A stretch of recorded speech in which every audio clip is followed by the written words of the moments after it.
നടക്ക് പിള്ളേരെ, സന്ധ്യ ആവുമ്പേക്ക് വീട്ടിലെത്തണ്ടേ?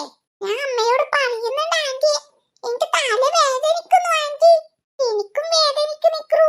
ഈ കുരുത്തം കെട്ട പിള്ളേരോട് പറഞ്ഞാലും മനസ്സിലാവില്ല. എടി വേഗം നടക്ക് വീട്ടിലേക്ക്.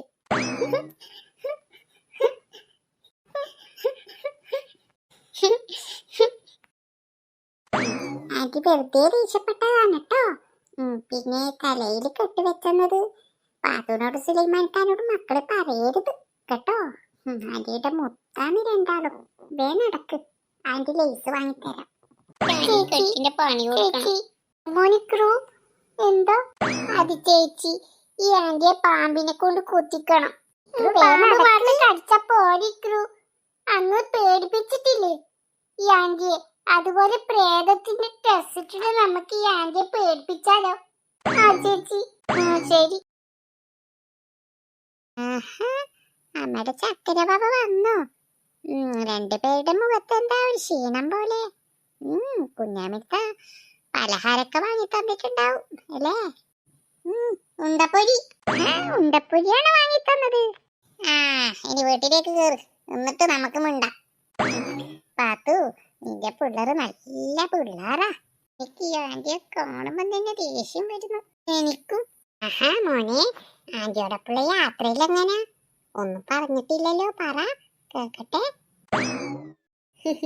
പാത്തു, നീ എന്താ ഇങ്ങനെയൊക്കെ പറയുന്നു? നീ ഇതും എന്റെ പിള്ളേർ തന്നെയല്ലേ? ഞാൻ ഇവർക്ക് നല്ലോണം വയറു നിറച്ച് തിന്നാമായി കൊടുത്തിനി. അമ്മ, ഈ ആന്റി പറയുന്നൊക്കെ കള്ളത്തരാണ്. റേഷൻ കടയിന്ന് അവിടുന്ന് മുതൽ അമ്മയുടെ തലയില ഈ പെട്ടി രണ്ട് ആന്റി ചേച്ചിന്റെ തലയിലാ വെച്ച് തന്നത് ആന്റി. പിന്നെ നമുക്കൊന്നും വാങ്ങി തന്നിട്ടില്ല. വിശന്നിട്ട് കണ്ണ് കാണുന്നില്ല അമ്മ. അതെ അമ്മ, ഹിക്രു പറഞ്ഞതൊക്കെ ശരിയാ. എടി പാത്തു, നിന്നോട് എത്ര വട്ടം ഞാൻ പറഞ്ഞിട്ടുണ്ട് റേഷൻ കടയിലേക്ക് ഈ പോത്തിന്റെ കൂടെ അയക്കരുതെന്ന്. ചുമട് തേച്ച് ഇവയെ കുട്ടികളെ കൊണ്ട് ഇവൾ എടുപ്പിക്കും. ഈ ആന്റി എന്നെ ഒരുപാട് അടിച്ചു. എന്നെയും അടിച്ചെങ്കിൽ എന്റെ പൊന്നു സുലൈമാനിക്ക, ഈ കുട്ടികൾ പറയുന്നത് കള്ളത്തരാണ്. ഞാൻ ഇവരൊന്നും ചെയ്തിട്ടില്ല. കുട്ടികളെ കൊണ്ട് ജോലി ചെയ്യിക്കുന്നു. ബാലവേലക്ക് കേസാണ് കേസ്, അറിയോ പോത്തെ? ഞാനൊരു കംപ്ലൈന്റ് എഴുതി കൊടുക്കുന്നുണ്ട്. അങ്ങനെ തന്നെ കിട്ടണം ആന്റിക്ക്. അതെ, അങ്ങനെ തന്നെ കിട്ടണം.